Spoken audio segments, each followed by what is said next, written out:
बड़े सैलून के अंदर ए हिदाओं ने कमांडेंट एस्टेलर को सम्मान के साथ बताया, पूरे भरोसे के साथ कहा कि रहस्यमयी एक्सपर्ट पक्का एक ऐसी ताकत है जो लेवल 13 पर सच के नियम को समझती है।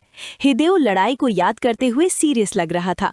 मान लिया कि उसने खुद इस सच की खतरनाक ताकत को महसूस किया, ये मानते हुए कि वो कभी उसका सामना करने नहीं आएगा।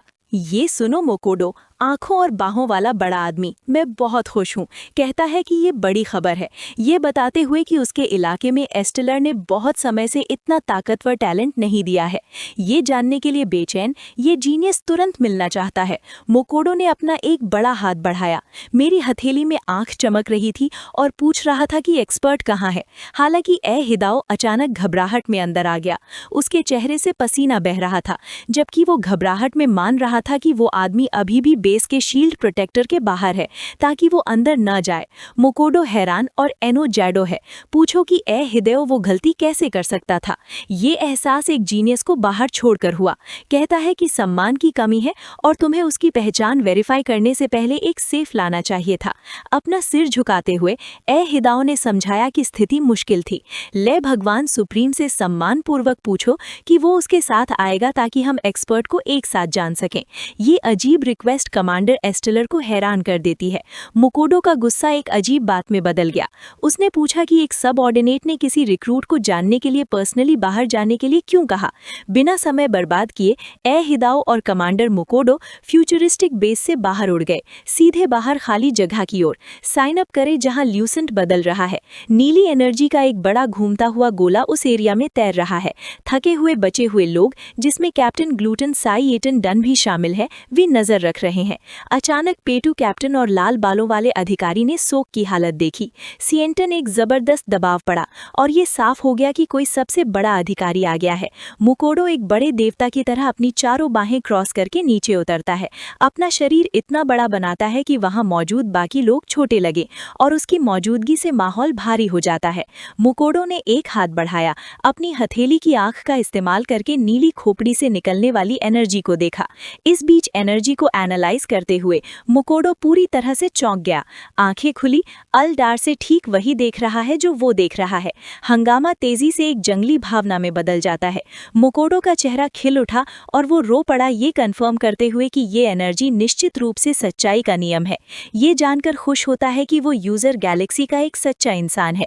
खुशी का पेड़ मोकोडो उसे ए हिदाओ की पीठ पर हथेली मारता है और उसे ऐसा टैलेंट खोजने पर बधाई देता है। लेकिन अपनी ताकत को भूल जाओ और हथेली इतनी मजबूत है कि वो ए हिदाओ को लगभग कुचल देती है। ए हिदाओ को टक्कर से, दर्द को दबाकर और छाती को सहारा देकर कमांडर के दोस्ताना हाव भाव से साफ पता चलता है। जब उसे एहसास हुआ कि वो बहुत आगे निकल गया है तो मोकोडो घबरा गया और एक अजीब सी मुस्कान दी। उसने माफी मांगी, ये समझाते हुए कि वो बिल्कुल भी उत्साहित नहीं था। शांत होकर मोकोडो चमकते हुए सिर को देखने के लिए मुड़ा। ये देखकर संतुष्ट हुआ कि इस जीनियस ने लॉर्ड ऑफ ऑब्लिवियन के सेवकों को मारकर बहुत कुछ हासिल किया है। ध्यान दे कि भाषा एक अहम मोड़ पर है और एक बड़ी तरक्की के बीच में है। मोकोडो ने खोपड़ी को तारीफ से देखा, योद्धा की क्षमता का एनालिसिस करते हुए। उसने एक नए तारे को चमकने का एक पॉइंट कहा जो उसके असाधारण टैलेंट और ताकत को दिखाता है। इसके साथ रिश्ता बनाने की प्लानिंग शुरू करें। जब जीनियस निराश हो जाते हैं तो वो मेन सिस्टम को बताने से पहले यहाँ बढ़ने की इजाजत मांगते हैं। इमोशन से हाथ मलते हुए मोकोडो सोचता है कि ये प्लान उसके लिए भविष्य में शान पक्की करेगा। वो सैटिस्फैक्शन की मुस्कान के साथ मोकोडो की तरफ मुड़ा और पूछा कि क्या उसे इस इंसान की सच्चाई पता है। ए हिदाओ नर्वस और पसीने से भीग रहा है। अपनी आंखें बंद करके मान लो कि असलियत समझाना मुश्किल है। जवाब देने के बजाय ए हिदाओ ने बचे हुए लोगों की ओर इशारा किया जो इधर उधर तैर रहा है। सुझाव दे कि कमांडर दोनों गाइड से पूछे ताकि उन्हें पता चले कि डिटेल्स इससे बेहतर हैं। लाल चेहरे वाला ऑफिसर और पेटू कैप्टन आगे बढ़े। इज्जत, अपने दिलों पर हाथ रखकर वे शांत योद्धाओं की तरह पोज देते हैं और भगवान को सलाम करते हैं। उन पर शांति से मुस्कुराओ। इस मिशन में कुछ बहुत अच्छा काम करने के लिए उनकी तारीफ करो। दोनों गाइड खुशी से बोझिल हैं। भगवान की तारीफ करते हुए उनकी आंखों में आंसू भर आए। अंदर पेटू कैप्टन उत्साहित है, सोच रहा है कि लेवल 14 के लॉर्ड से तारीफ मिलना एक ऐसा सम्मान है जिसकी मैंने कभी उम्मीद नहीं की थी। वुल्वियंदो टुहानी है। उन्हें सिर के अंदर के व्यक्ति की पहचान बताने का आदेश दें। कैप्टन पेटूपन की ओर झुका हुआ है। आदरपूर्वक, जवाब के लिए लिस्ट। कैप्टन बताते हैं कि उनका नाम है लाइट, जो सब जुपिटर इलाके से आता है। ये भी कि ल्यू सैंग अकेले उनकी टीम में शामिल हुए क्योंकि उनका ओरिजिनल रिक्रूटमेंट शिप खो गया था। मोकुडो ने गंभीरता से सुना, इस बात को समझते हुए कि ये अविश्वसनीय एक्सपर्ट टेक्निकली सिर्फ एक नया रिक्रूट है। मोकुडो अपनी आंखें उठाते हैं और वो चीफ जिसकी सबको उम्मीद थी, जानकारी पर सोचते हुए उनका चेहरा गंभीर हो जाता है। अपने बड़े शरीर को छोटे कैप्टन ग्लूटन की ओर झुकाते हैं। पाइड एक एक्सप्लेनेशन देते हुए पूछते हैं, ये कंफर्म करते हुए कि ल्यू सैंग असल में एक रिक्रूटमेंट शिप में आया था। पास में खड़े ए हिदेओ मानते हैं कि वो भी बहुत हैरान थे, ये बताते हुए कि ऐसी सिचुएशन पहले कभी नहीं हुई थी, पहले सफल हुए थे।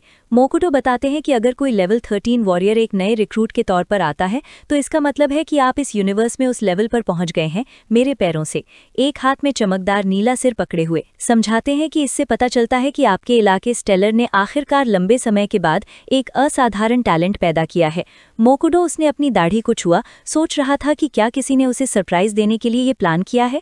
कैप्टन ग्लूटन लॉर्ड सुप्रीमो को एक होलोग्राफिक टैबलेट देता है जिसमें ल्यू सैंग का ऑफिशियल डेटा दिखाया गया है। स्क्रीन के सामने सेनो के पत्ते बनाओ, जो तुमने देखा है उससे कंफ्यूज हो जाओ, पूछो कि क्या तुमने डेटा पुराना है। प्रोफाइल कहती है कि ल्यू सैंग सब जुपिटर इलाके का एक नॉड है, लेकिन बताता है कि उसका लेवल सिर्फ 11 है। मोकुडो सवाल करता है कि जब उसे टॉल पावर महसूस हो रही है तो डेटा लेवल 11 कैसे कह सकता है। घबराकर ऑफिशियल पिले रोजा बताता है कि ये अकेली जानकारी है जो सब जुपिटर इलाके से भेजी गई है। अंदर ऑफिशियल पिंकर्टन घबरा रहा है, उसे लगता है कि हालांकि डेटा टेक्निकली सही है, असलियत यह है कि एक लेवल 11 गिरा दिया गया है। एक लेवल 13 बीस्ट, वो इसे ऊंची आवाज में कहने में बहुत धीमी थी। उससे फ्रस्ट्रेट, अगर तुम कंफ्यूज हो जाते हो तो इसे इग्नोर करने का फैसला करो, कहो कि वो खुद जांच करेगा और अपनी हथेली में आंखें खोलकर सीधे एक ल्यू सैंग को स्कैन करेगा। मोकुडो अपनी बाहें फैलाता है और सब जुपिटर इलाके के कवंडे ल्यू सैंग की पहचान वेरीफाई करने के लिए डेटाबेस की ओर चलता है। अपनी एनर्जी को तेजी से कॉन्सेंट्रेट करता है, डेटा के पीछे की सच्चाई का पता लगाने के लिए अपनी नजर को छोटा करता है। अचानक जांच से एक हिंसक रिएक्शन हुआ। गहरे बैंगनी रंग की एनर्जी का एक बड़ा ढेर मोकुडो के शरीर में बेकाबू होकर फैल गया और उसके आसपास की जगह को साफ कर दिया। इस पछतावे ने ऑफिशियल पिलीहोजा और कैप्टन लोटन को डरा दिया। हैरानी से देखते हैं क्योंकि ताकत उन पर हावी हो जाती है। खतरे को भांपकर ए हिदेओ घबरा गया और चेतावनी देते हुए चिल्लाया, तुरंत रिएक्ट किया, मदद के लिए आगे दौड़ा। ए हिदाओ दो कांपते हुए गाइड के सामने खड़ा था। इवासा ने अपनी ताकत का इस्तेमाल उन्हें अस्त व्यस्त एनर्जी से बचाने के लिए किया, जबकि वो भगवान के लिए चिल्ला रहा था, सुप्रीमो से हिरासत में ले। चीख से मोकुडो अपनी बेहोशी से जाग जाता है। मैं कंफ्यूज होकर इधर उधर देखने लगा, बिना ये देखे कि उसने एक पल के लिए अपनी पावर पर कंट्रोल खो दिया था। ठीक होकर मोकुडो ने डार्क एनर्जी को दबाने और एरिया को शांत करने के लिए अपने हाथ मिलाए। हवा शांत हो गई, जबकि ऑफिसर पीला पड़ गया और कैप्टन ने राहत की सांस ली। दबाव से बचने के बाद ओ हिदेओ माथे से ठंडा पसीना पहुंचता है। राहत मिली कि गलती से हुआ हमला रुक गया है। मोकुडो ने अपनी छाती पर एक बड़ा हाथ रखा और माफ किया। मान लो कि मैंने जो लिया उससे मैं बहुत हैरान था और कोई भी डरा नहीं था। हालांकि ए हिदेओ बहुत कंफ्यूज्ड और अविश्वसनीय है। तुम क्या सोचते हो? ताकतवर लॉर्ड सुप्रीमो स्टेलर को इतनी आसानी से नहीं कुचलना चाहिए। ये ऐसा है जैसे एक आम योद्धा से लाख गुना ज्यादा ताकतवर दिमाग और आत्मा।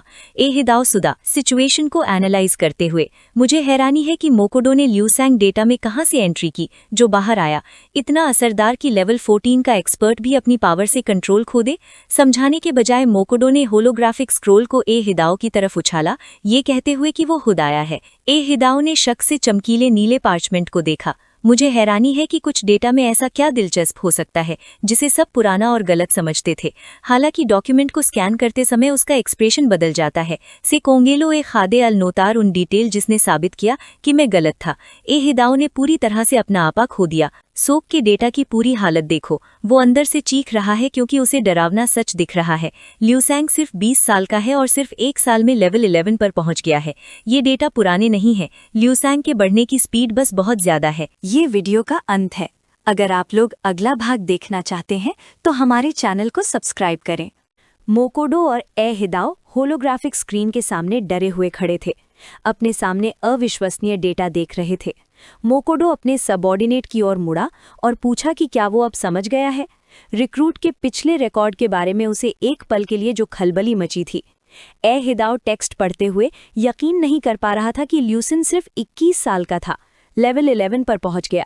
कंपोज को पूरी तरह से डाला और सदमे में पूछा, इतने कम उम्र के किसी व्यक्ति में इतनी ताकत कैसे हो सकती है? अपना अतीत याद करो, ये याद करते हुए कि जब वो लेवल 11 पर पहुंचा तो उसकी उम्र लगभग 200 साल थी, जो उसके डर को दिखाता है। उसके और ल्यूसिन के बीच का अंतर। हिदाओ 100 महान स्टेलर सेक्टर के स्टैंडर्ड में सोचता है, ये देखते हुए कि पिछले 500 सालों से पहले लेवल 11 पर पहुंचना महान टैलेंट की निशानी माना जाता है। ये देखते हुए कि 100 साल से पहले ऐसा करना बहुत मुश्किल है, इस बड़े यूनिवर्स में रेत का एक कण भी कैसे मिलेगा? सुमिदो अपने ख्यालों में। हिदाओ ने अपनी दाढ़ी को छुआ, ल्यूसिन जैसे किसी के होने को समझने की कोशिश कर रहा था। हिदियो एक तुलना करता है। ओनो ट्यूरिंग का जिक्र किया, जो सैर के नाम से मशहूर है, लड़ाई के मैदान में सबसे टैलेंटेड, जिसके पास अमर लेवल की असाधारण बॉडी है। बताते हैं कि ट्यूरिंग परिवार के वारिस के तौर पर उसे सेक्टर्स में सबसे ऊंचा दर्जा मिला है और 40 साल की उम्र में लेवल 11 पर पहुंचा।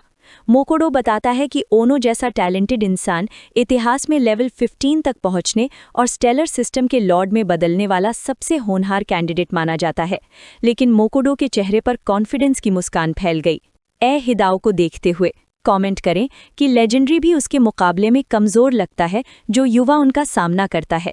नीले चमकदार सिर को देखकर मोकोडो ये नतीजा निकालता है कि ल्यूसिन के पास एक असाधारण शरीर और अमर लेवल का टैलेंट है, जो गैलेक्सी के सबसे बड़े जीनियस से भी ज़्यादा मजबूत है।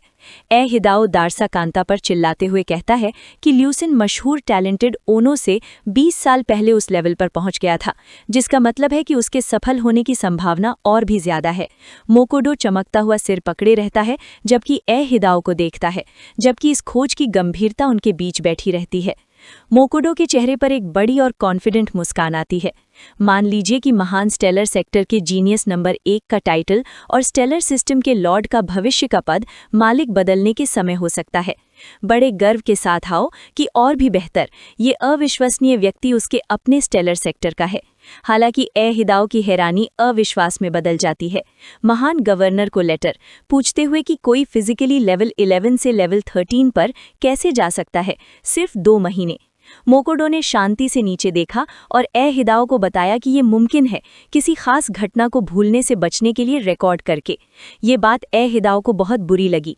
सू रोस्ट्रो को वो घबराहट में मुड़ा और बड़बड़ाते हुए ग्रैंड गवर्नर से पूछा कि क्या वो सच में उसी के बारे में है जो हो रहा है।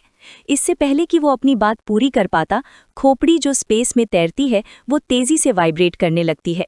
खोपड़ी से निकलने वाली एनर्जी वाइब्रेंट और इतनी मजबूत होती है कि आसपास के रंगरूट प्रेशर से पीछे की ओर फेंक दिए जाते हैं। अपने पैरों पर खड़े रहने की कोशिश करते हुए दांत पीसते हैं। उन्हें उतना ही छिपाओ जितना कि विशाल मोकोडो मिरान।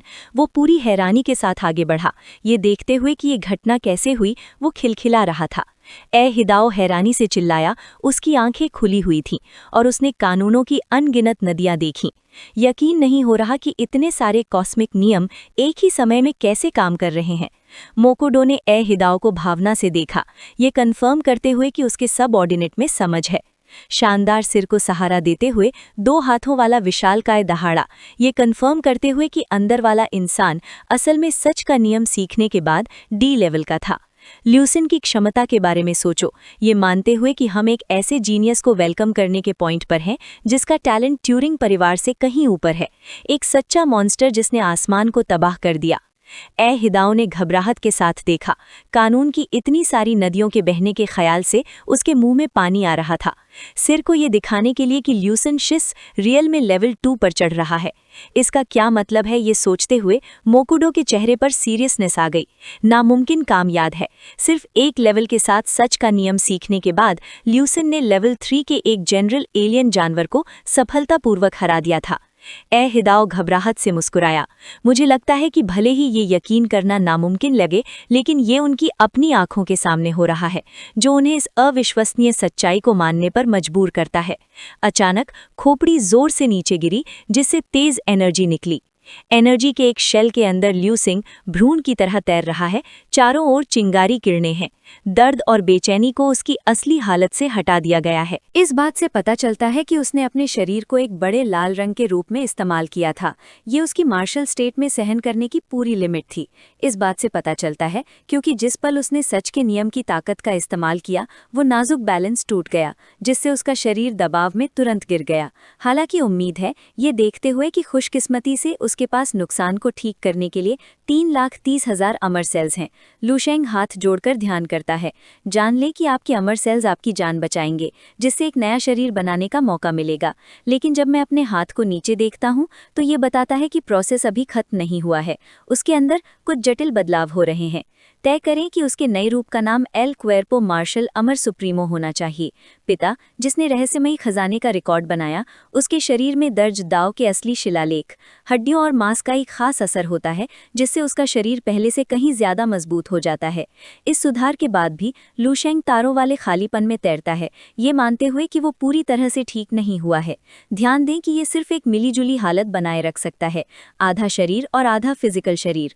उसकी आंखों की चमक उसे प्रॉब्लम ढूंढने में मदद करती है। सच के नियम की कॉस्मिक एनर्जी उसके असली शरीर के लिए बहुत बड़ी है। इस बहुत बड़ी ताकत की वजह से चाहे आप कहीं भी हों, आपको पूरी तरह से अपने अंदर की ओर मुड़ना होगा। लू शेंग एक दर्दनाक साइकिल को सपोर्ट करता है, जिसमें उसका शरीर लगातार प्योर एनर्जी से टूटता, खत्म होता और ठीक होता रहता है। अचानक दर्द के बीच उसकी तेज आंखों ने कुछ जरूरी देखा। पावर के वे 3 बड़े सोर्स उसके चारों ओर के खालीपन में दिखाई दे रहे हैं। एक बैंगनी घूमता हुआ भंवर, एक सुनहरा आग जैसा सूरज और चमकती किरणों का एक नीला गोला। लू शेंग इन ताकतों को बड़े लाल, सच के बड़े और अमर दाव के सफेद तारे की तरह पहचानता है। अगर आप पूछें कि ये कैसे मुमकिन है, ये 3 लड़ाई की ताकतें एक ही पावर में है, पक्के इरादे के साथ उसने कहा, क्योंकि सिर्फ एक ही रास्ता है। तय करो कि जिंदा रहने और आगे बढ़ने के लिए तुम्हें अभी लिमिट्स तोड़नी होंगी। लू शेंग एक भूतिया एनर्जी से चमक रहा था। उसने अपने हाथों को देखा। से दाव बताता है कि सच के नियम का इस्तेमाल करके उसने एक अमर मार्शल आर्टिस्ट के तौर पर अपनी राह आगे बढ़ाई है, लेकिन उसने खुद को एक ऐसी दीवार के सामने धकेल दिया जिसके लिए उसे फिर से अपनी लिमिट्स तोड़नी पड़ी। 3 बड़ी ताकतों का सामना करने के लिए जो उसके ऊपर मंडरा रही थी, असली बैंगनी, सुनहरी आग और नीली बर्फ, और ये नतीजा निकाला कि इन ताकतों को रोकने का एकमात्र तरीका उनके लेवल की जंजीरों को तोड़ना है। असली एक पक्का कदम उठाते हुए लू शेंग ने अपना हाथ बढ़ाया और फ्यूजन शुरू करने के लिए दाव अमर को चुना। फिर जोर से नीली एनर्जी की एक किरण निकाली और उसे सीधे अपनी छाती की ओर धकेल दिया। रिएक्शन तुरंत होता है। जब मैं अपने हाथ को देखता हूँ तो ये अब एक तारों वाली गैलेक्सी जैसा दिखता है। लगता है कि इसका सुनहरा न्यूक्लियस अंदर से अपने अमर सेल्स के साथ फ्यूज हो रहा है, जिससे ये एक स्पीड एटराडोरा बन रहा है। लू शेंग दहाड़ा, जबकि उसकी पावर कंट्रोल से बाहर हो गई।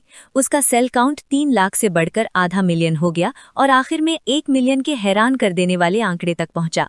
उसकी आंखों में एक तेज पीली रोशनी चमकी, जबकि उसे एक पछतावे वाली समझ मिली, जिससे उसे ये साफ नजर आया कि यूनिवर्स के नियम कैसे काम करते हैं और कैसे विकसित होते हैं।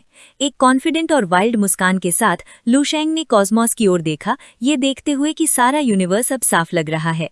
लू शेंग ने अपना ध्यान गिरती हुई पर्पल एनर्जी के भंवर की ओर लगाया, प्रार्थना करते हुए कि अगला कदम नियमों को समझना और अपनी पावर को सीधे अपने शरीर की ओर खींचना है। अपना चमकता हुआ हाथ उठाकर वो एनर्जी के भारी फ्लो को एब्जॉर्ब करना शुरू करता है।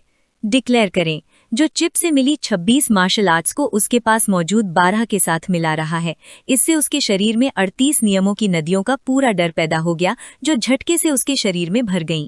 सफलता के साथ नियमों के मिलने से आखिरी और ज्यादा विस्फोटक शक्ति के सोर्स की ओर देखते हुए फ्यूजन खत्म करने के लिए तैयार, वो तेज सुनहरी आग के एक बड़े गोले का सामना करता है। उसका दिमाग कैलकुलेशन से चलता है। एक तारे की ताकत को ताकत देने वाली 5 मिलियन अमर सेल्स की शक्ति के साथ उसके विकसित शरीर अमर सुप्रीम और सुनहरे क्रिस्टल के शरीर के साथ। वो पूछता है कि टेरर को कब से अपनी शक्ति वापस मिल गई है। उसकी आंखें लाल चमकती हैं, जबकि वो इसकी नई सीमाओं पर सवाल उठा रहा है। अगर आप सोच रहे हैं कि क्या अब आप रेड जाइंट का पूरा फॉर्म इस्तेमाल कर सकते हैं जब से उसका शरीर टूट गया, ये मानकर भी कि कोई एक्सपर्ट लेवल 13 को एक हाथ से प्लास्टर कर सकता है बिना पूरी तरह से सच के नियम की जरूरत के। एड्रेनलिन से भरा हुआ एक बड़ी और उत्साहित मुस्कान के साथ लू शेंग सीधे इसमें कूद गया। सुनहरी आग, रोते हुए कि ये कुछ ऐसा है जिसे देखने के लिए वो सच में बेचैन है। आपका चेहरा एनर्जी से भरा हुआ है और जोर जोर से हंस रहा है। एक लोकल फ्यूजन टेक्निक आजमाने का निर्णय करें। सूर्य के अंदर का सत्य और अमरदाव के अंदर की दिव्य शक्ति। एक्टिवा सू किंगडम 4 छवियों का आध्यात्मिक 100 हथियारों के एक मार्शल प्रदर्शन को छोड़ने की तैयारी कर रहा है। ये वीडियो का अंत है। अगर आप लोग अगला भाग देखना चाहते हैं तो हमारे चैनल को सब्सक्राइब करें। मोकोडो ने ध्यान से देखा। उसके चेहरे पर पसीना बह रहा था। मैं खुद मानता हूँ कि मैं ये सब अपनी आंखों से देख रहा था। मुझे कभी यकीन नहीं होता कि ऐसा कुछ हो सकता है। असल में खालीपन में नज़ारा बढ़ता है। सिर एक चमकते हुए सिर में बदल जाता है। गैलेक्सी के दर्जन भर नियमों के बीच में अंधेरे को एक ज़बरदस्त ताकत से रोशन कर रहा है। ये सीन इतना शानदार और चौंकाने वाला है कि नीचे देखने वाले सीक्विडन पैरालाइज्ड हो जाते हैं। हम एक ऐसा ऐतिहासिक पल देख रहे हैं जिसे शायद वे अपनी बाकी जिंदगी याद रखेंगे। ये घटना एक मजबूत मैग्नेटिक अट्रैक्शन पैदा करती है। जो लोग हालात के बारे में कुछ नहीं जानते वो इस अजीब चीज़ की तरफ खींचे चले आते हैं, सवाल पूछते हैं। यूनिफॉर्म पहने आदमियों के ग्रुप बेबस तैर रहे थे, खालीपन में घूर रहे थे, जबकि ज़बरदस्त दबाव उन्हें पावर के सेंटर की ओर खींच रहा था। मासा, बैंगनी बालों वाला ऑफिशियल, एक साथी आदमी के बगल में पूरी तरह से यकीन नहीं कर पा रहा था। ग्रेटा, पूछ रही है कौन एक ही समय में कानून की इतनी सारी अलग अलग ताकतों को समझ पाएंगे।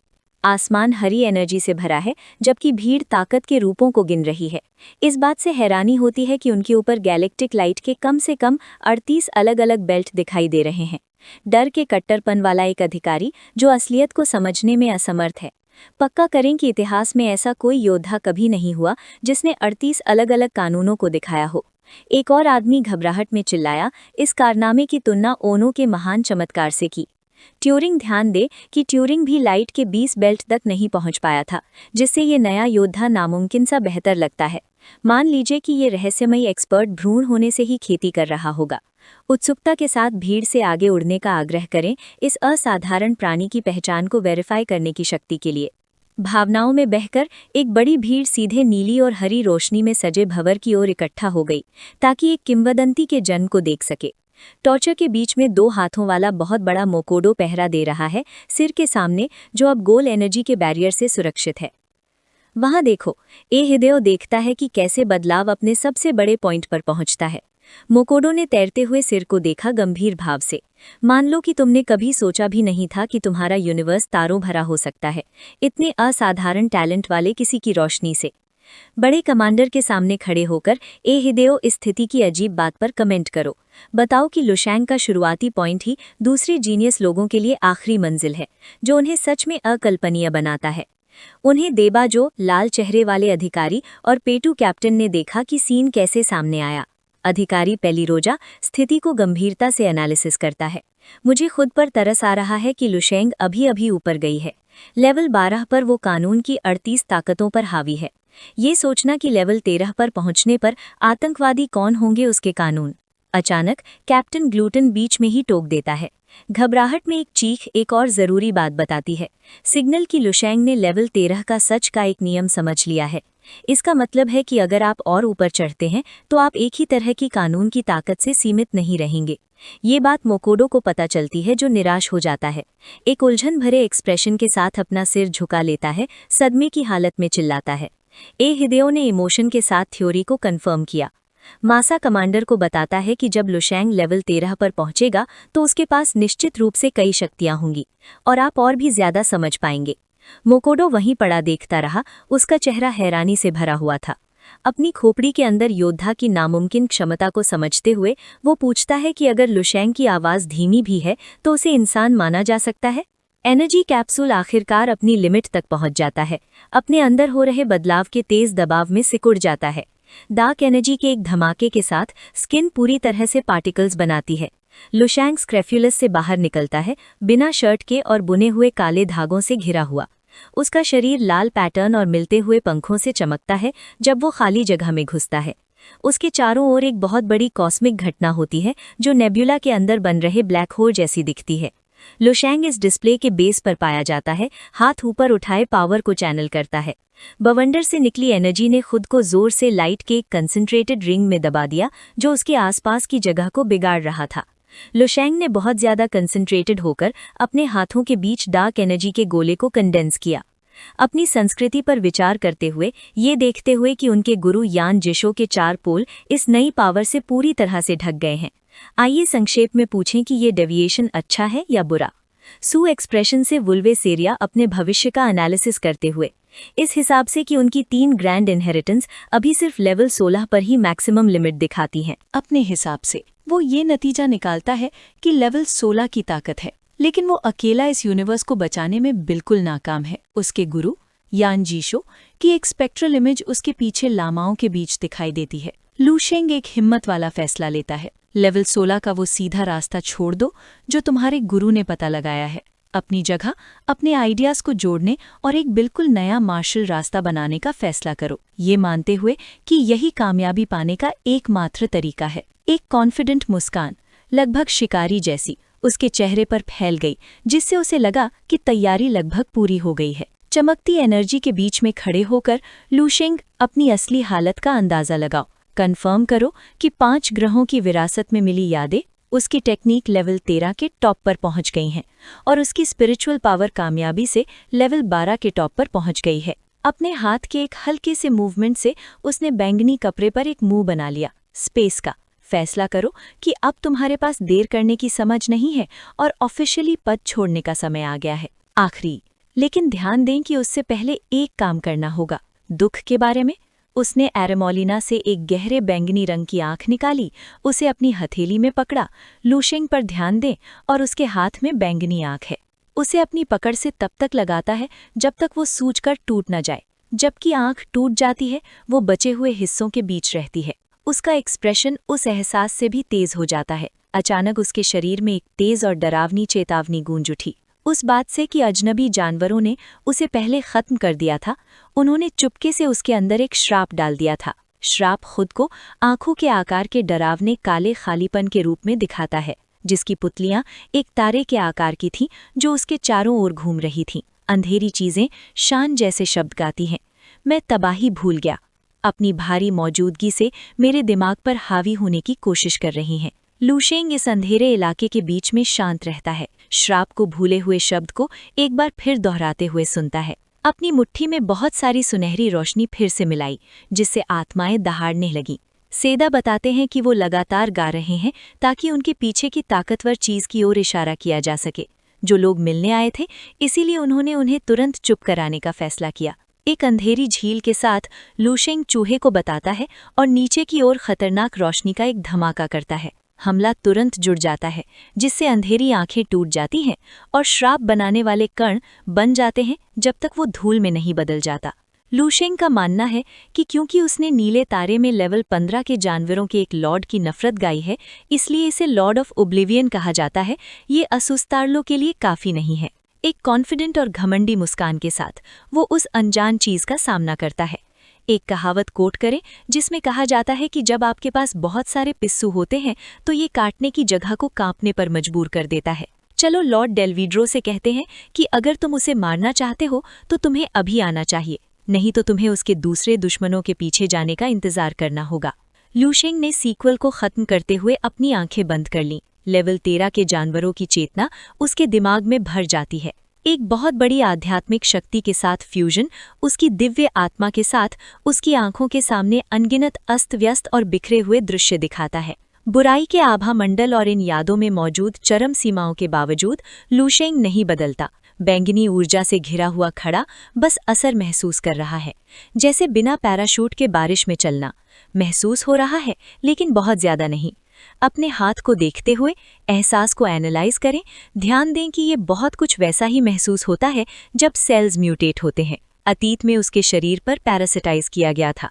ये जान पहचान उसके दिमाग में एक विचार जगाती है, इस बात से कि वो म्यूटेटेड सेल्स के क्लोन को रिमोट से कंट्रोल कर सकता है, जिसे वो अज्योर तारे में छोड़ता है ताकि उसकी स्थिति वेरीफाई कर सके।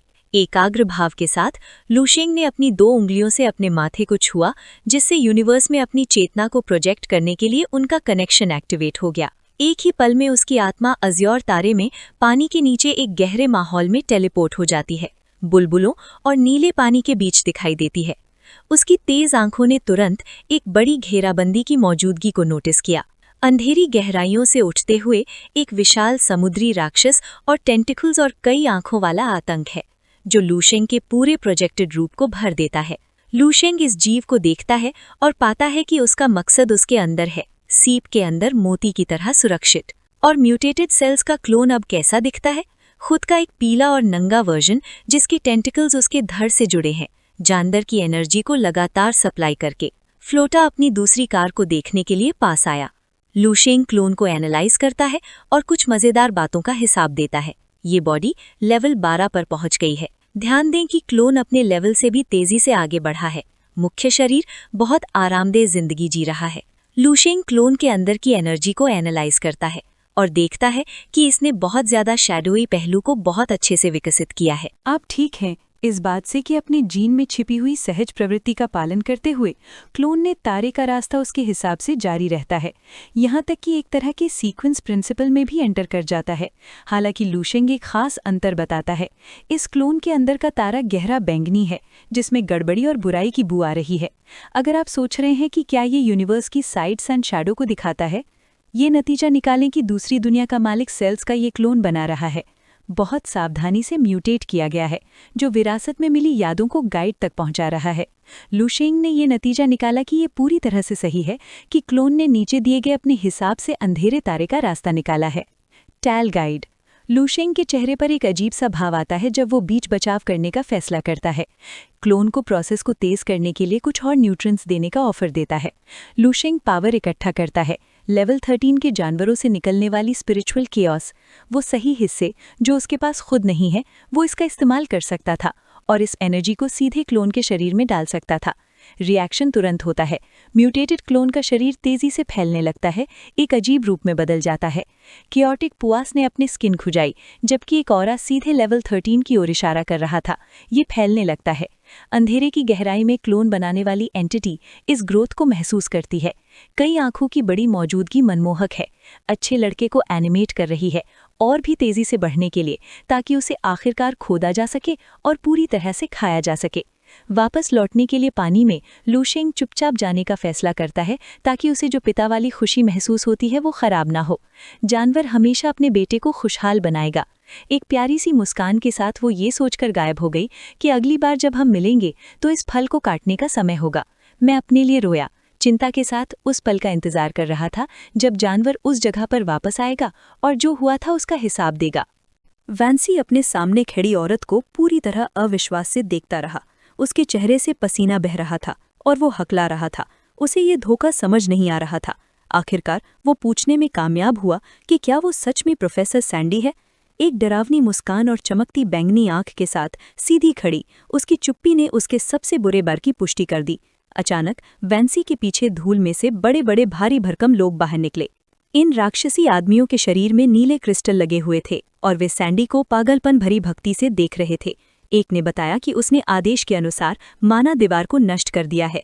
इस बीच दूसरे अजीब तरह से उससे विनती कर रहे थे कि वो उन्हें सजा दे, उन्हें मारे और उन पर पैर रखे। उसे अपनी रानी कह रहे थे।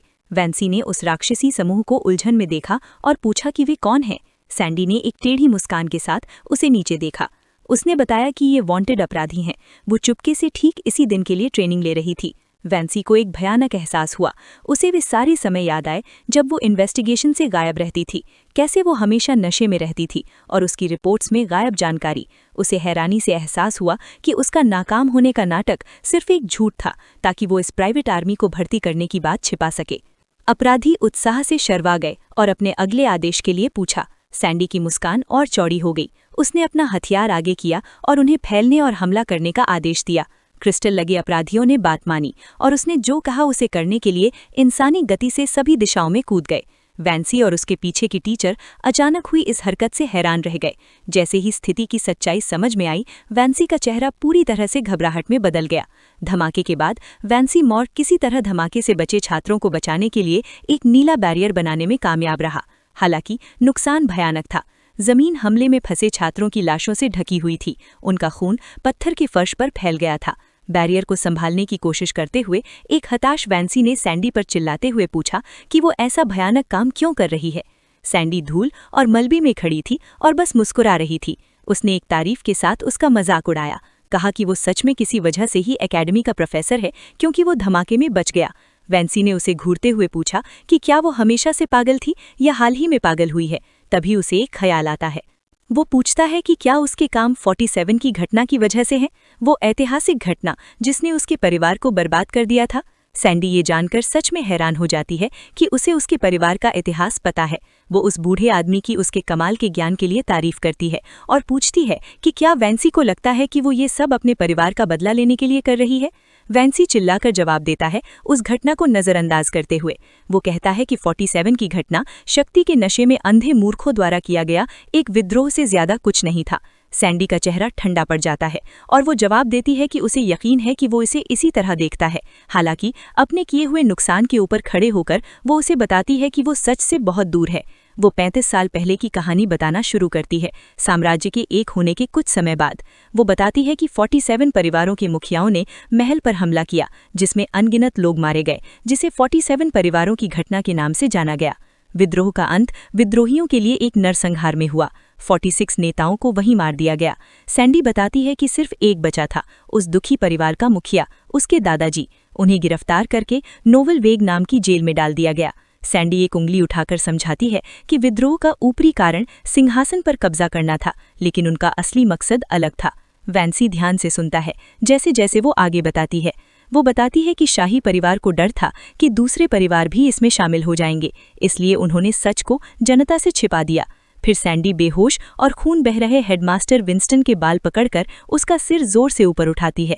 एक डरावनी नज़र से वो ऐलान करती है कि असली मकसद एक ऐसा दौर वापस लाना था जहां सिर्फ ताकतवर ही जिंदा रहें, यानी युद्धरत राज्यों के दौर की वापसी।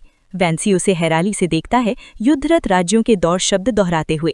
सैंडी समझाती है कि एकीकरण के बाद शांति के दौरान ताकत अब न्याय और शक्ति का मुख्य नियम नहीं रही। वो नफरत से समझाती है कि समाज इस विचार को स्वीकार करता है कि कमजोर लोग भी ऊंचे पदों पर पहुंच सकते हैं और अगर वे कड़ी मेहनत करें तो ताकतवरों को हरा सकते हैं।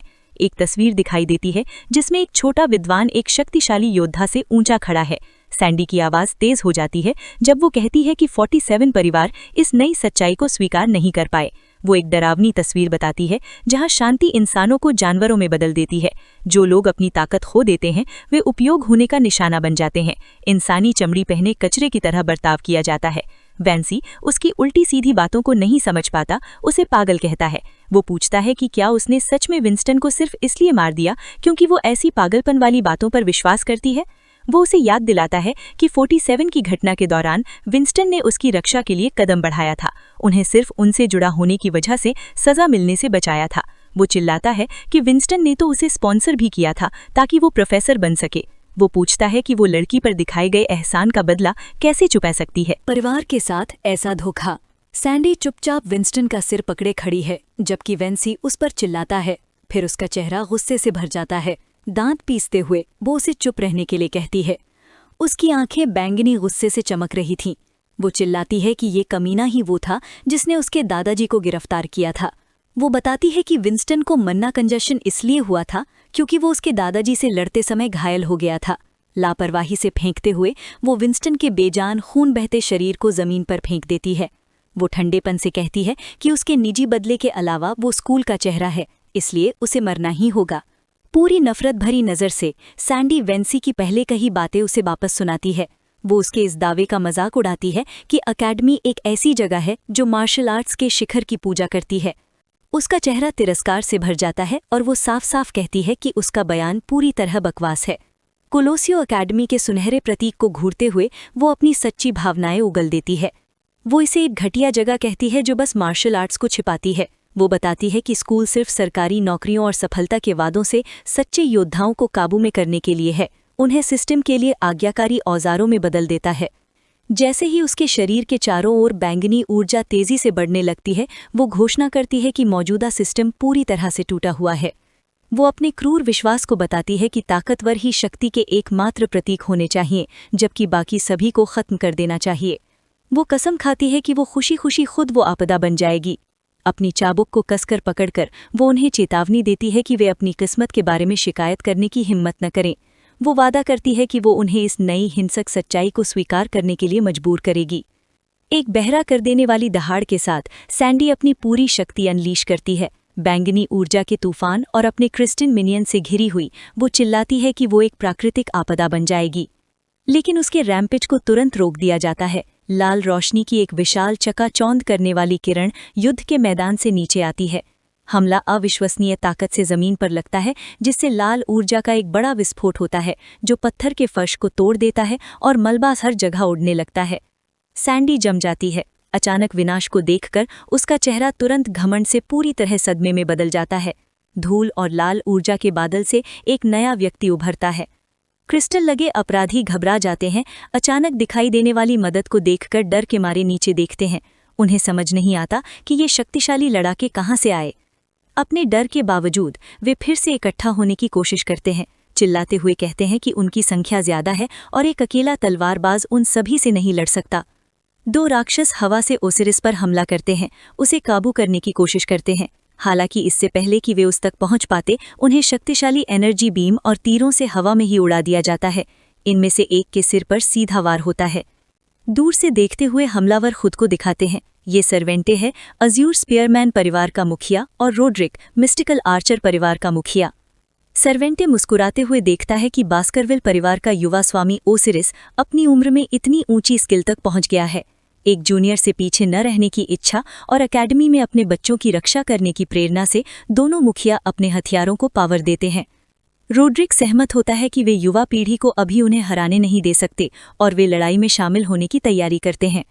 अपने दोनों तरफ से सुरक्षित होने के बाद ओसिरिस अपने भाइयों बास्करविल ट्रिपलेट्स की ओर मुड़ता है। वो उन्हें पोमरेनियन को लेकर तुरंत सुरक्षित जगह ले जाने का आदेश देता है। ट्रिपलेट सहमति में चिल्लाते हैं और बच्चे को सुरक्षा के लिए ले जाते हुए भाग जाते हैं। अब बिना किसी रोक टोक के लड़ने के लिए आज़ाद होकर ओसिरिस बचे हुए दुश्मनों की ओर बढ़ता है। उसकी आंखों में मारने का इरादा चमकता है जब वो घोषणा करता है कि जो भी उसके रास्ते में आएगा वो उसे मार डालेगा।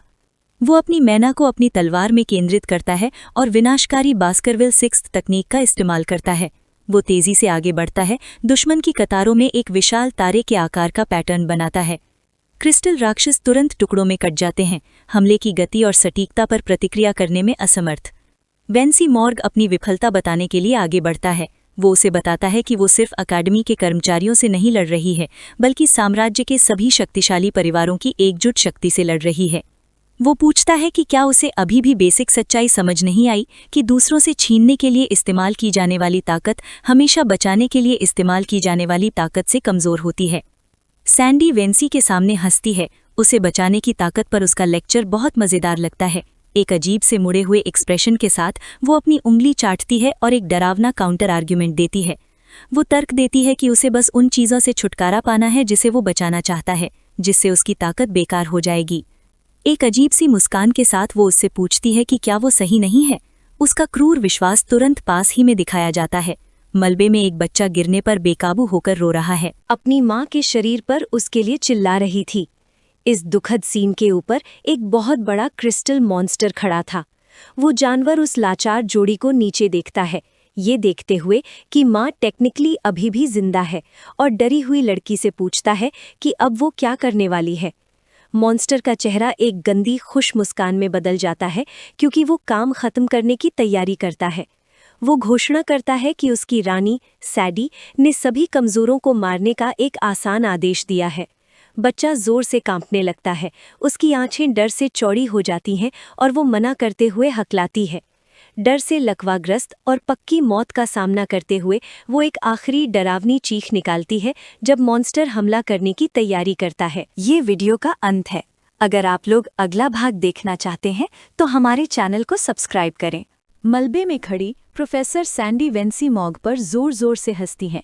वो उनके इस विश्वास का मजाक उड़ाती हैं कि ताकत का इस्तेमाल दूसरों की रक्षा के लिए किया जाना चाहिए। बेरहमी से मुस्कुराते हुए वो उनके विचार का विरोध करती हैं। वो कहती हैं कि जिस चीज़ को बचाने की ज़रूरत है उसे सबसे पहले हटा देना ज़्यादा आसान है। उनके बेरहम आदेशों का तुरंत पास में ही पालन किया जाता है। एक छोटी लड़की अपनी खून से लथपथ माँ के लिए निराशा में रो रही है, जबकि एक बड़ा क्रिस्टल मॉन्स्टर उनके ऊपर खड़ा है। वो जानवर बचे हुए लोगों को देखता है, ये देखते हुए कि माँ अभी भी जिंदा है। वो काम खत्म करने के बारे में सोचता है। उसे रानी का कमज़ोर लोगों को मारने का आदेश याद आता है। मॉन्स्टर शैतानी मुस्कान देता है। छोटी लड़की डर के मारे कांप उठती है क्योंकि वो जीव हमला करने की तैयारी करता है। अचानक एक तेज भाला पीछे से मॉन्स्टर की छाती में घुस जाता है, जिससे हमला तुरंत रुक जाता है। भाला पकड़े हुए व्यक्ति ट्यूडर है। जब वो जीव को नीचे गिराता है तो उसकी आंखें सदमे से चौड़ी हो जाती हैं।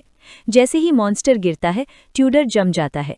उसके पीछे उसके दोस्त बियांका, सांचो और पिगी हैं, लेकिन असलियत उसे बहुत जोर से मारती है। उसे पसीना आने लगता है और वो कांपने लगता है। ये जानकर कि उसने अभी अभी एक जिंदा चीज को मारा है, वो सुन्न पड़ जाता है। उसे ठंडा पड़ा देखकर बियांका जोर से उसका कॉलर पकड़ लेती है। वो उस पर चिल्लाती है कि वो झट से निकल जाए। उसे याद दिलाती है कि अगर उसने कुछ नहीं किया होता तो वो मासूम लड़की मर जाती। उनके इस टेंशन वाले पल को सांचो ने कम किया, जो गुस्से से चिल्लाता है। पिगी डर के मारे इधर उधर देखता है। तभी सांचो उन्हें चेतावनी देता है कि वे बड़ी मुसीबत में हैं। डरावना सच सामने आता है। चारों स्टूडेंट सांचो, बियांका, ट्यूडर और पिगी क्रिस्टल मॉन्स्टर्स के झुंड से पूरी तरह घिरे हुए हैं। अफरा तफरी वाले बैटलफील्ड के बीच में बियांका का ध्यान डरी हुई छोटी लड़की की ओर जाता है। बच्ची रो रही है और मदद की भीख मांग रही है, इसीलिए बियांका धीरे से उसके सिर पर थपथपाती है। एक सुकून देने वाली मुस्कान के साथ वो लड़की से कहती है कि चिंता मत करो, और शेखी बघाड़ती है कि उसके साथ के लड़के बहुत ताकतवर हैं। सांचो, ट्यूडर और पिगी के साथ खड़ी बियांका अपना धनुष पकड़ती है। वो बच्चे से वादा करती है कि वे उसे और उसकी मां दोनों को किसी तरह बचा लेंगे। ग्रुप तैयार हो जाता है क्योंकि 2 और बड़े क्रिस्टल मॉन्स्टर्स उन पर हमला करते हैं और उन्हें मरने के लिए चिल्लाते हैं। पिगी डर से कांपता है, अपनी तलवार पकड़े हुए है, क्योंकि एक बड़ा हाथ उसे कुचलने के लिए नीचे आता है। अचानक एक चमकदार बैंगनी जादू का गोला जमीन को रोशन कर देता है। धरती से बड़े काले कांटे निकलते हैं जो तुरंत हमला करने वाले मॉन्स्टर्स को भेदते हैं और स्टूडेंट्स को एक तारे के आकार के बैरियर के अंदर बचाते हैं। जैसे ही मॉन्स्टर्स गिरते हैं, कोई उनका मजाक उड़ाता है कि वे कितने कमजोर थे। एक नई आकृति शांति से लाशों के बीच चलती है। एक जवान औरत अपने छोटे राक्षस जैसे जीव सारे को मरे हुए मॉन्स्टर्स की आत्माओं को सोखने का आदेश देती है। छोटा जीव जमीन पर उतरता है और खुशी खुशी उसकी बात मानता है। सारे एक डंडा घुमाता है, गिरे हुए दुश्मनों से बैंगनी एनर्जी इकट्ठा करता है, जिसके चेहरे पर पागलपन भरा भाव है। हालांकि वो जवान औरत उस जीव को डांटती है, उसकी तरफ उंगली दिखाती है। वो देखती है कि 5 दुश्मन मर गए हैं, लेकिन सिर्फ 4 आत्माएं ही जमा हुई हैं। वो जीव पर एक को खाने का आरोप लगाती है और धमकी देती है कि अगर वो साथ नहीं देगा तो वो उसे गायब कर देगी। सांचो, ट्यूडर, बियांका और पिगी ये अजीब सीन कंफ्यूजन में देखते हैं। पिगी घबरा कर बोलता है, ये मानता है कि वो नहीं जानता कि वो कौन है, लेकिन उन्हें बचाने के लिए उसका धन्यवाद देता है। लड़की खुशी से मुस्कुराती है, ये महसूस करते हुए कि उसने अभी तक अपना इंट्रोडक्शन नहीं दिया है। छोटी जीव को चुप कराने के लिए उसे 2 मैजिक सर्कल के बीच हल्के से कुचलते हुए वो हाथ बढ़ाती है। वो खिलखिलाकर मुस्कुराती है और खुद को एक नए first year transfer student कैमस Mog के रूप में इंट्रोड्यूस करती है। ग्रुप ये सुनकर पूरी तरह से चौंक जाता है कि वो एक ट्रांसफर स्टूडेंट है। इससे पहले कि वो समझ पाते, कैमस अपने बगल में बैठी लाल बालों वाली लड़की का परिचय रोज मॉग के तौर पर कराती है और बताती है कि वो भी फर्स्ट ईयर ट्रांसफर स्टूडेंट है। सांचो, ट्यूडर, पिगी और बियांका एक दूसरे से लिपटकर शक की बातें करते हैं। उन्हें ये बहुत शक वाला लगता है कि सेमेस्टर के आखिर में स्टूडेंट्स का ट्रांसफर हो जाएगा, लेकिन उन्हें मानना पड़ता है कि इन लड़कियों ने उनकी जान बचाई है। उनकी इस धीमी बातचीत को कैमस की उंगली के एक तेज झटके से रोक दिया गया। वो उनकी उलझन को मानती है, लेकिन जल्दी से बात बदल देती है। लड़कों के पास झुककर वो कहती है कि उसे पक्का लग रहा है कि उन्हें पता होगा कि कोई खास इंसान कहाँ है। ट्यूडर उसे कंफ्यूज्ड होकर देखता है, पूछता है कि वो किसके बारे में बात कर रही है। कैमस का एक्सप्रेशन एक रहस्यमयी खुशी भरी मुस्कान में बदल जाता है जब वो मानती है कि वो इतने समय से उसे ढूंढ रही थी। दूसरी तरफ हारे हुए दुश्मनों से भरे एक अंधेरे हॉलवे में कैमस उस इंसान का नाम बताती है जिसे वो ढूंढ रही है, विकिर। इस बीच विकिर अपने तरीके से खतरे से निपट रहा है। वो एक क्रिस्टल मास्क्ड मिनियन का गला पकड़ता है और दुश्मन के हांफने पर उसे कसकर दबाता है। वो कमजोरी से अपनी रानी को पुकारता है। विकिर संघर्ष कर रहे दुश्मन को ठंडी नजरों से देखता है। उसकी लाल आंखें उसके चश्मे के पीछे चमकती हैं जब वो लाशों के बीच खड़ा है, गहरी सोच में डूबा हुआ है, अपने अगले कदम की योजना बना रहा है। सैडी हारे हुए प्रोफेसरों के ऊपर जीत की भावना से खड़ी है। उसकी क्रिस्टल सेना ऑर्डर का इंतजार कर रही है। वो वेंसी मॉग की ओर देखती है और उसे ताना मारती है, पूछती है कि क्या उसे पुराने दिनों की याद में छोड़ देना चाहिए इससे पहले कि वो खत्म हो जाए। और भी बुरी हालत में एक बेरहम घमंडी मुस्कान के साथ वो उससे कहती है कि उसके ऑफर के बावजूद उसका असल में कोई डील करने का कोई इरादा नहीं है। वेंसी मॉग पिटा हुआ और पसीने से तर लेकिन फिर भी जिद्दी उसके मजाक को मना कर देता है। वो दांत पीसता है और कहता है कि वो चाहेगा कि वो हार मानने के बजाय उसे मार डाले। सैंडी उसके जवाब से खुश होती है। उसकी बैंगनी आंखें खुशी से चौड़ी हो जाती हैं जब वो मुस्कुराती है और तुरंत उसकी मौत की इच्छा पूरी करने के लिए राजी हो जाती है। उसके कहने पर बड़े क्रिस्टल मॉन्स्टर दहाड़ते हैं और आगे झपटते हैं, बेबस टीचरों पर हमला करते हैं, जबकि सैंडी टेढ़ी मुस्कान के साथ देखती रहती है। जानवर एक पल में दूरी कम कर लेते हैं अपने शिकार की ओर झुंड में। जैसे ही एक बड़ा पत्थर का हाथ वेंसी मॉग की जान लेने के लिए आगे बढ़ता है, लाल एनर्जी का एक बड़ा सीधा वार हवा में चीरता हुआ आता है और मॉन्स्टर को एक ही बार में आधा काट देता है। बदनाम क्रिमिनल नाइट हाउंड लड़ाई के मैदान में उतरता है। वेंसी मॉग हैरानी से देखता है, जबकि सैंडी का एक्सप्रेशन घमंड से बदलकर अचानक रुकावट से हैरानी में बदल जाता है। नाइट हाउंड उनके सामने खड़ा है। उसकी लाल आंखें उसके प्लेग डॉक्टर के मास्क के पीछे खतरनाक तरीके से चमक रही हैं जब वो विलन को घूर रहा है। वो अपना हाथ उठाता है और एक तरफ इशारा करता है। वो ठंडेपन से प्रोफेसरों को उस तरफ भागने का ऑर्डर देता है, जिससे पता चलता है कि वहां से निकलने का रास्ता है। वेंसी इस दया के काम से पूरी तरह कंफ्यूज हो जाता है। वो हकलाते हुए पूछता है कि एक क्रिमिनल उनकी मदद क्यों करेगा, ये मानकर कि नाइट हाउंड मिस ओरोबोरस की तरफ होगा। नाइट हाउंड धीरे से नहीं समझाता, उनकी तरफ पीठ करके खड़ा रहता है और उसकी तलवार खतरनाक ताकत से चमक रही होती है। वो एक डरावनी चेतावनी देता है, अगर वे अभी गायब नहीं हुए तो वो खुद उन सबको मार डालेगा। भागते हुए प्रोफेसर घबरा जाते हैं, चिल्लाते हैं कि नाइट हाउंड ओरोबोरस की तरह ही एक भयानक क्रिमिनल है और सभी से भागने के लिए कहते हैं। जैसे ही वेंसी मॉग ग्रुप के साथ भागता है, वो नकाबपोश आदमी को देखता है और नाइट हाउंड की कलाई पर कुछ खास चीज देखता है। वो सोचता है कि नाइट हाउंड ने वो खास ब्रेसलेट क्यों पहना है। जब वो डॉट्स जोड़ता है तो उसे अचानक एहसास होता है। वो सोचता है कि क्या ये वही स्टूडेंट हो सकता है जिसके बारे में वो पहले सोच रहा था। इस बीच सैंडी नाइट हाउंड के सामने खड़ी है। डरने के बजाय वो बहुत खुश लगती है और कहती है कि वो आखिरकार उससे मिल ही गई। अजीब सी खुशी से शर्माते हुए वो पूछती है कि क्या वो जानता है कि उसने इस पल का कब से इंतजार किया है। वो मानती है कि वो भी उसकी तरह पुराने जमाने में दिलचस्पी रखता है। वो इस जमाने को जोश से भरे युद्ध के समय के बारे में बताती है, जहां ताकत ही सब कुछ थी और सिर्फ सबसे काबिल लोग ही जिंदा रहते हैं, और अपनी हिंसक सोच उस पर थोपती है। वो जमीन पर मरे पड़े एक औरत और बच्चे के दुखद नज़ारे के सामने खड़ी होकर उसके बारे में सब कुछ जानने का दावा करती है। वो उससे कहती है कि उसे उसमें भी वही शिकारी वाली गंध आ रही है जो उसे आ रही है। हालांकि नाइट हाउंड ठंडा रहता है। वो नीचे देखता है और कहता है कि उसका उसके घिनौने वहमों के साथ खेलने का कोई इरादा नहीं है और उसे इसमें बिल्कुल भी दिलचस्पी नहीं है। उसके साफ मना करने से सैंडी पूरी तरह हैरान और कंफ्यूज हो जाती है। नाइट हाउंड आगे कहता है कि उसे उस नरसंहार की कीमत चुकानी होगी जो उसने किया है। अचानक वो हमला करने के लिए चमकती लाल आंखों के साथ हवा में उछलता है। वो सीधे उसके कूल्हे पर एक जोरदार किक मारता है, इतनी जोर से कि हड्डी टूट जाए। वार की ताकत से एक बहुत बड़ा शॉक वेव बनता है, जिससे उनके नीचे की जमीन चकनाचूर हो जाती है। जोरदार टक्कर के बाद नाइट हाउंड हारी हुई सैंडी के ऊपर खड़ा होकर धूल को जमते हुए देखता है। वो जमीन पर टूटी पड़ी है, खून खास रही है, उसका शरीर वार झेल नहीं पा रहा है। जैसे ही विकर उसे नीचे देखता है, उसे कुछ परेशान करने वाला महसूस होता है। उससे उसकी हल्की शैतानी गंध आती है और वो सोचता है कि उसे ये अजीब चमकती नारंगी आंख कहाँ से मिली। गंभीर चोटों के बावजूद सैंडी के चेहरे पर एक अजीब सी मुस्कान फैल जाती है। वो कांपते हाथ से उसकी ओर बढ़ती है, डरी हुई नहीं बल्कि जुनूनी लगती है। वो कहती है कि उसे ये सब पहले से पता था और उससे कहती है कि सिर्फ वही उसे सच में एक्साइटेड महसूस करा सकता है। लेकिन आखिरकार उसका शरीर जवाब दे देता है। उसकी आंखों का फोकस हट जाता है और वो टूटे हुए पत्थर के फर्श पर बेहोश होकर गिर जाती है। उसके बेहोश शरीर के ऊपर खड़े होकर विकर अपना हथियार नीचे करता है और ठंडे मन से तय करता है कि वो पूरी तरह पागल हो गई है। लड़ाई कुछ देर के लिए खत्म होने पर विकर नीचे झुकता है और एक गिरे हुए हथियार का हैंडल पकड़ लेता है। वो विंटर स्वॉर्ड ऑरविल उठाता है और पहचानता है कि ये स्वर्गीय हेडमास्टर विंस्टन की पर्सनल तलवार है। वो इम्पेनेट्रेबल होली रिंग नाम की एक पावरफुल चीज भी लेता है। जैसे ही वो उसे अपनी जेब में रखता है, वो सोचता है कि उसने शुरुआत में इस चीज को 6 महीने बाद चुराने का प्लान किया था, जब वो स्कूल से निकला था।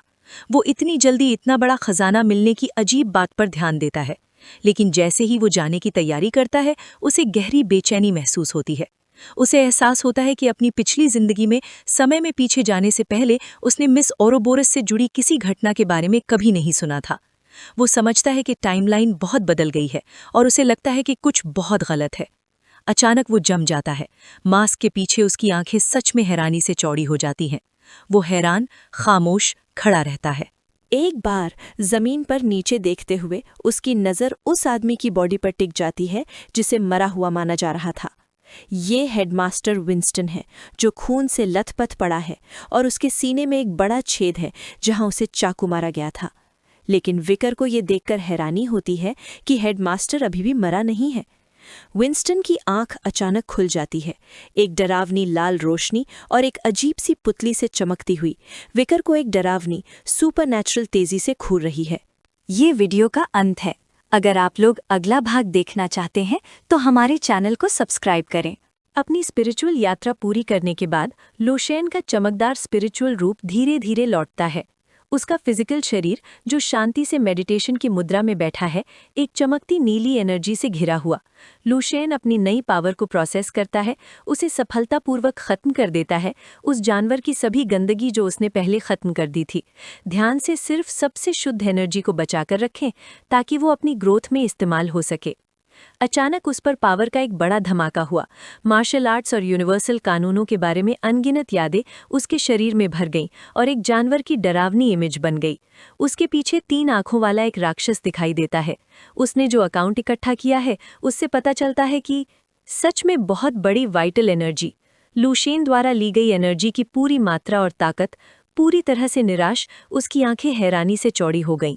जानवर की एनर्जी की घेरने वाली ताकत जो उसमें अनगिनत जिंदगियों को खाकर मिली थी, अंधेरा यूनिवर्स लुशेन की आत्मा को बुरी तरह से निगल रहा है। प्रेशर न झेल पाने की वजह से उसकी आंखों और मुंह की ताकत से एक चमकीला सुनहरा खून बहने लगता है। दर्द का एक बोझ जिसने उसके शरीर को तड़पाया। लुशेन के चेहरे पर कॉन्फिडेंस की मुस्कान फैल गई। अपने हाथ को देखो, जिसने अपना ही सुनहरा खून पिया, और देखा कि ये नई एनर्जी कितनी जबरदस्त ताकतवर है। उसके चेहरे पर खून के निशान अभी भी चमक रहे थे। उसने शांति से अपने अंदर के बदलावों को देखा। उसने बताया कि जबरदस्त एनर्जी ने उसके दिमाग के अंदर एक रंग बिरंगा क्रिस्टल बना दिया। लिस्ट ये टेस्ट करने के लिए कि तुम क्या कर सकते हो। लुशेन अपना चमकता हुआ हाथ आगे बढ़ाता है और अपनी ताकत का इस्तेमाल करना शुरू करता है। एरेमोलिना से नीली और बैंगनी एनर्जी को एक ही पॉइंट पर इकट्ठा करता है। बिना किसी पछतावे के किरणों से बनी शुद्ध और रंगीन एनर्जी से बनी एक शानदार तलवार मेरे हाथ में मजबूती से बनती है। चमकते पत्ते को देखते हुए ये समझे कि हथियार से निकलने वाला हर रंग एक खास इमोशन की शुद्ध ताकत को दिखाता है। अपने नए हथियार के हिस्सों के बारे में मन में बताएं। धागे के लिए गुस्सा, नस के लिए डर, छेद करने वाली जगह के लिए हैरानी, ताकत के लिए खुशी, गार्ड के लिए सोच, पत्ते के पिछले हिस्से के लिए उदासी और लटके हुए गोले के लिए चिंता का इस्तेमाल करें। हथियार को ध्यान से देखते हुए लुशेन को पता चलता है कि भले ही कोई एक भावना अकेले होने पर भी बहुत मजबूत नहीं हो सकती, लेकिन उनमें से कई को मिलाकर और एक साथ रखने से एक तरह की ताकत बनती है जो बिल्कुल अलग और बेहतर होती है। तलवार उसके चेहरे के चारों ओर चमकती है। उसकी आंखें पक्के इरादे से चमकती हैं। जान ले कि सिर्फ इस ताकत का एक छोटा सा हिस्सा अभी भी दिखाया गया है, लेकिन यकीन माने ये सभी 7 भावनाओं पर हावी है। भविष्य में इससे एक ऐसा बदलाव आएगा जिसकी कल्पना भी नहीं की जा सकती। अंतरिक्ष के विशाल शून्य में खड़े होकर लुशेन अपनी नई रंग बिरंगी तलवार पर भरोसा तोड़ता है ताकि उसे रोशनी के कणों में बदल सके। ये देखते हुए कि आपके पास इस्तेमाल के लिए अभी भी एक और ट्रिक लिस्ट में है, ऊना स्माइल बुरलोना क्रूजा सू रोजरा अल डार्से को एहसास होता है कि उसकी स्पिरिचुअल पावर ने अपनी लिमिट्स को पार कर लिया है और वो तय करता है कि आपका अगला कदम ऑफिशियली लेवल 12 में एंटर करना है। तैयारी के लिए गहरी और स्थिर सांस ली। आपकी आंखें एक इंटेंस फोकस के साथ खुली और आपके चारों ओर एक डार्क एनर्जी फैल गई। जबकि उसका शरीर एक बेहतर किंगडम में आगे बढ़ने की तैयारी करता है, आपकी अविश्वसनीय एडवांसमेंट का असर मुझे बहुत दूर महसूस होता है। बैटलफील्ड जोन के बेस के अंदर पूरी बिल्डिंग हिंसक रूप से हिलने लगती है, जिससे आग भड़क जाती है और पैनिक बढ़ जाता है, जिससे जमीन गिरते ही लोग शॉक में ऊपर देखने लगे। वॉइड में वापसी, कॉस्मिक एनर्जी बड़े पैमाने पर इकट्ठा होती है। चांदी के अनगिनत मैजिक रिंग्स और रोशनी का समंदर विशाल सफेद चमकते सिर को कसकर घेर लेता है। ला कास्करा प्रोटेक्टर तेजी से गिरा। उसने भारी मात्रा में नीली एनर्जी को अब्जॉर्ब किया जो अरिमोलन ने गुस्से में उसके चारों ओर फैला दी थी। इस अविश्वसनीय दृश्य को देखने के लिए विशाल कमांडर स्टेलर मोकुडो और उनके अधीनस्थ ए हिदाओ पूरी तरह से हैरानी से देख रहे थे। शुद्ध घूमने वाली ऊर्जा की ताकत मोकुडो को अपनी विशाल और मस्कुलर भुजाओं को उठाने के लिए मजबूर करती है ताकि वो तेज हवाओं का सामना कर सके।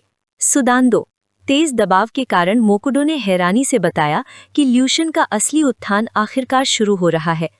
उसकी आंखें टेढ़ी हो गईं जब उसने पूछा कि किस तरह का जीनियस डरावना और अविश्वसनीय है।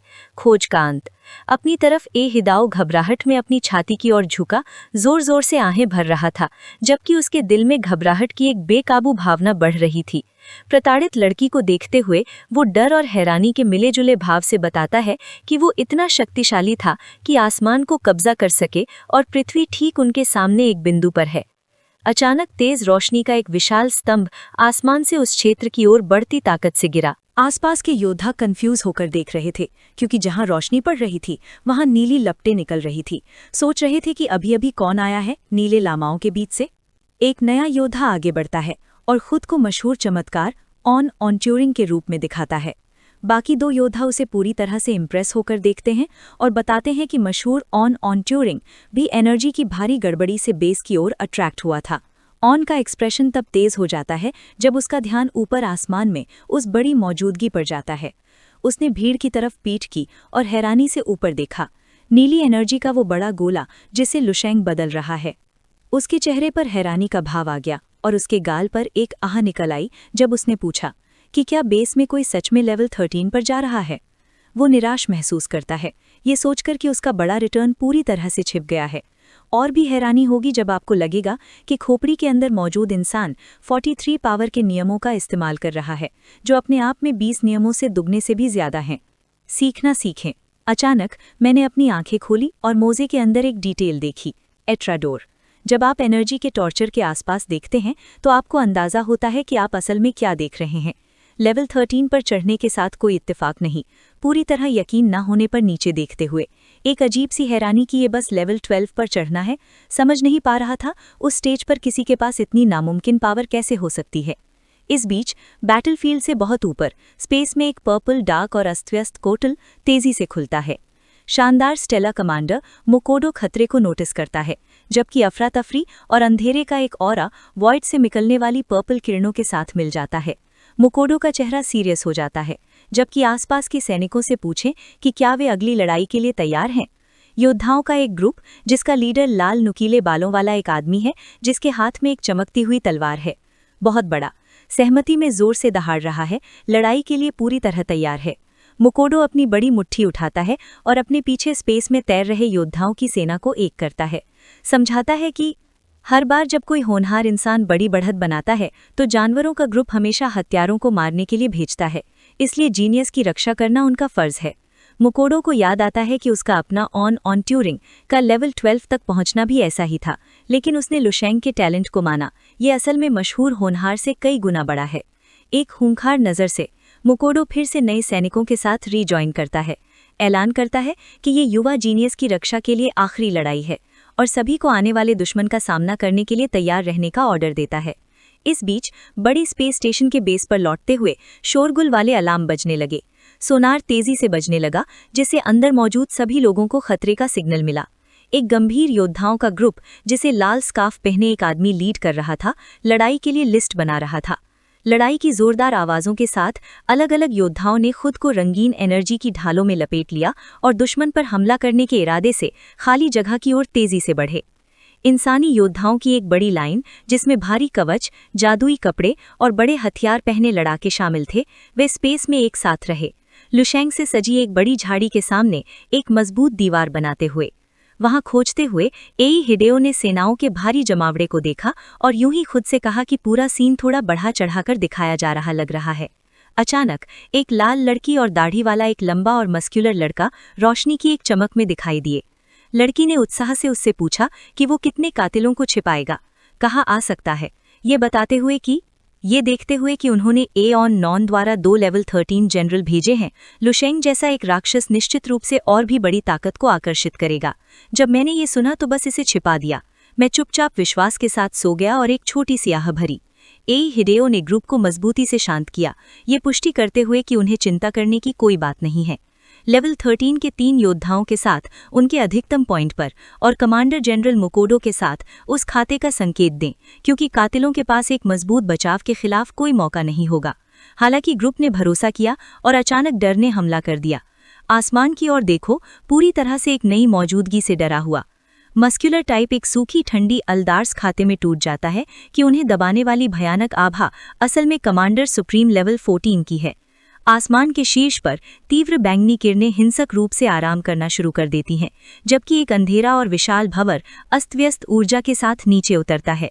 इससे पहले कि जबरदस्त दबाव ग्रुप को चकनाचूर कर पाता, मुकोडो का बड़ा और चमकदार सुनहरा हाथ नीचे आया और उन्हें उस ताकत से बचाने के लिए एक रुकावट बनाई। सुनहरी रोशनी के पीछे एक बचाव। हिडेओ ने घबराकर उसने उस बड़े कमांडर की डरावनी आभा देखी, जिसने जवाब में बस एक गंभीर आवाज निकाली। अपनी चेहरे पर उदासी लिए मोकोलो ने बताया कि उसे कभी उम्मीद नहीं थी कि ये खास आदमी उस पर हमला करेगा। मोकोडो और छोटी इंसानी सेना के ऊपर एक बड़ा गहरे बैंगनी रंग का पोर्टल खुलता है। पूरी तरह से मोकोडो नए आए हमलावर की पहचान सेकारा ईआई बुटे के रूप में करता है। इंसानी स्टार रेस और डरावने जानवरों के ग्रुप के बीच खतरनाक लड़ाई ऑफिशियली शुरू हो जाती है। बिना एक पल की हिचकिचाहट के इंसानी योद्धाओं का एक बहादुर ग्रुप बिना डरे सीधे बड़े अंधेरे पोर्टल की ओर बढ़ता है, अपने हथियार ऊंचे उठाए हुए, जैसे वे अपनी जिंदगी की सबसे बड़ी लड़ाई के लिए तैयार होते हैं। अचानक अंधेरे भंवर की गहरी परछाइयों से 3 ताकतवर लेवल 13 के दुश्मन योद्धा रंगीन रोशनी से बने तेज तीरों की तरह निकलते हैं। वे बिना समय बर्बाद किए तुरंत इंसानी डिफेंडरों की फ्रंट लाइन से एक जबरदस्त और जानलेवा लड़ाई में भिड़ जाते हैं।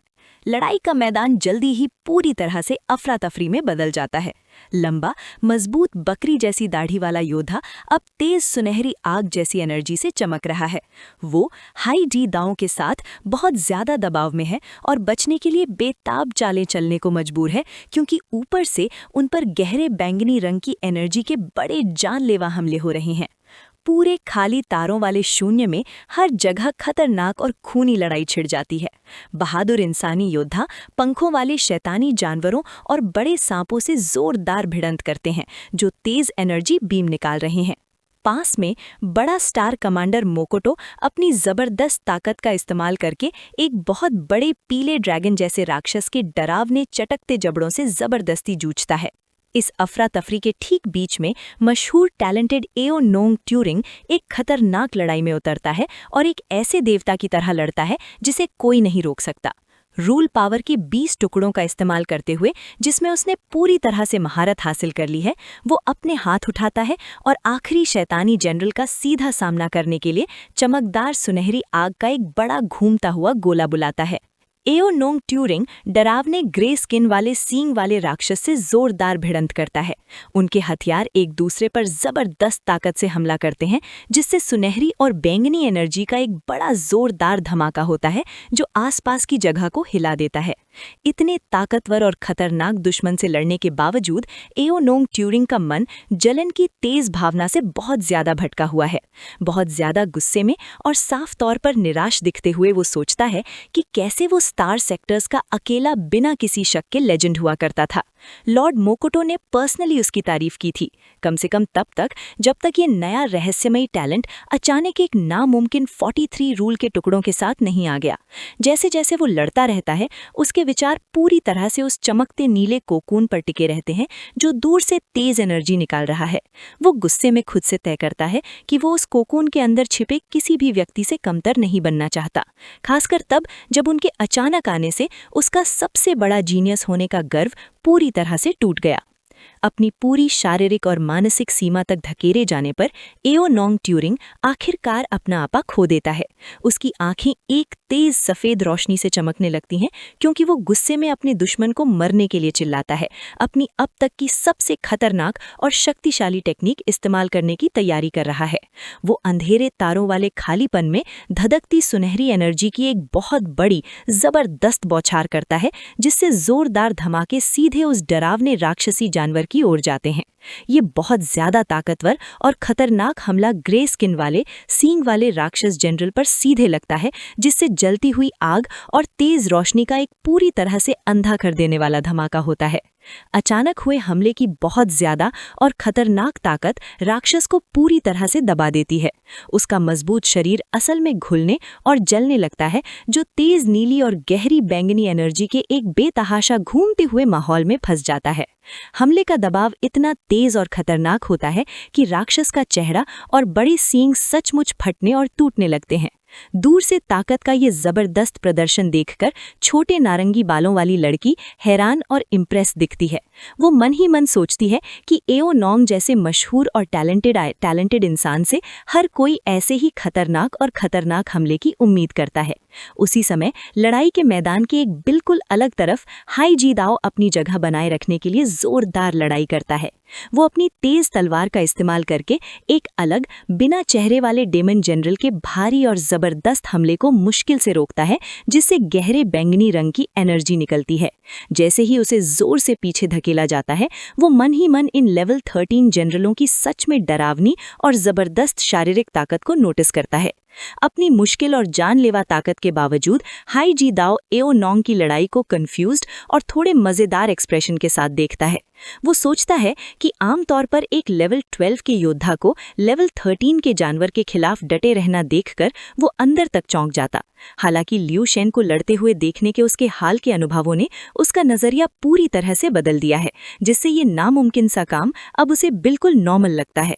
बदकिस्मती से एओ नोंग की जीत का पल बहुत जल्दी खत्म हो जाता है।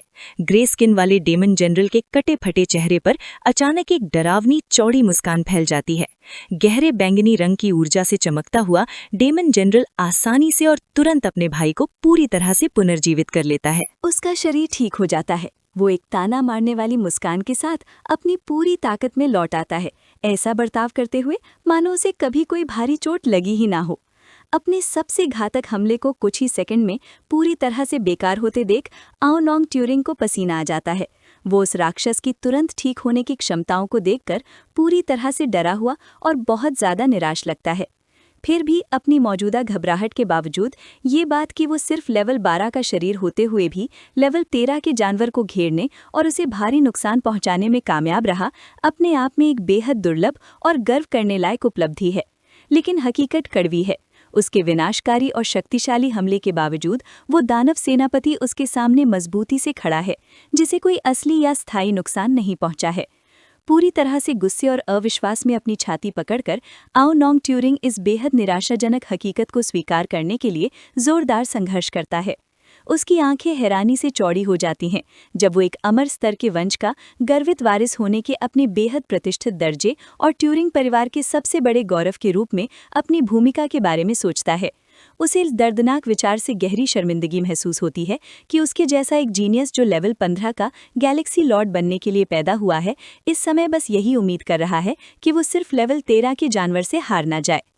हार मानने और पराजय स्वीकार करने से पूरी तरह इनकार ना करते हुए आओ नोंग ट्यूरिंग अपनी मुट्ठी कसकर भींच लेता है, जो अचानक तेज गर्म सुनहरी लपटों से जल उठती है। पूरे दृढ़ संकल्प के साथ चीखते हुए वो अपने अमर वंश की असली छिपी हुई शक्ति को जोरदार तरीके से जगाता है। इससे उसके पूरे शरीर के चारों ओर आग जैसी ऊर्जा का एक विशाल और आंखों को चौंधिया देने वाला विस्फोट होता है। हालांकि खुद को अपनी शारीरिक सीमाओं की हद तक धकेलने के बावजूद वो मन ही मन इस दर्दनाक सच को स्वीकार करता है कि उसके और लेवल 13 के सेनापति के बीच असली ताकत में अभी भी एक ऐसी खाई है जिसे पाटा नहीं जा सकता। आओ नोंग ट्यूरिंग अपने विरोधी पर आग जैसे मुक्कों की एक तेज जोरदार बौछार करता है, लेकिन भूरे रंग की चमड़ी वाला सींगों वाला दानव सेनापति अपनी विशाल तलवार से हर एक वार को आसानी से रोक लेता है, जिससे वो युवा जीनियस उसे कोई भी गंभीर चोट पहुंचाने में पूरी तरह से नाकाम रहता है। अचानक आओनोंग की चमकती आंखें पूरी तरह से हैरानी से चौड़ी हो जाती हैं जब एक रहस्यमयी गूंजती हुई आवाज सीधे उसके अपने दिमाग के अंदर उसका नाम पुकारने लगती है। वो जहां है वहीं पूरी तरह से जम जाता है और अपने जोरदार हमले को बीच में ही रोक देता है। एक अजीब और डरावनी आवाज उसे लुभाते हुए पूछती है कि क्या वो एक बहुत बड़ी और बेजोड़ शक्ति पाना चाहता है। तारों से भरे खालीपन में पूरी तरह से स्थिर तैरते हुए और एक चमकते नीले घेरे में लिपटे आओनोंग ट्यूरिंग पूरी घबराहट और गहरे असमंजस में चारों ओर देखते हैं। वो जोर से चिल्लाते हैं, ये जानने की मांग करते हुए कि परछाइयों से उनसे कौन बात कर रहा है। वो रहस्यमयी आवाज शांति से आओनोंग ट्यूरिंग को ऊपर देखने का आदेश देती है। अभी भी गहरे असमंजस में और अपने मन में अचानक हुई इस घुसपैठ से हिले वो धीरे धीरे अपना सिर ऊपर उठाते हैं।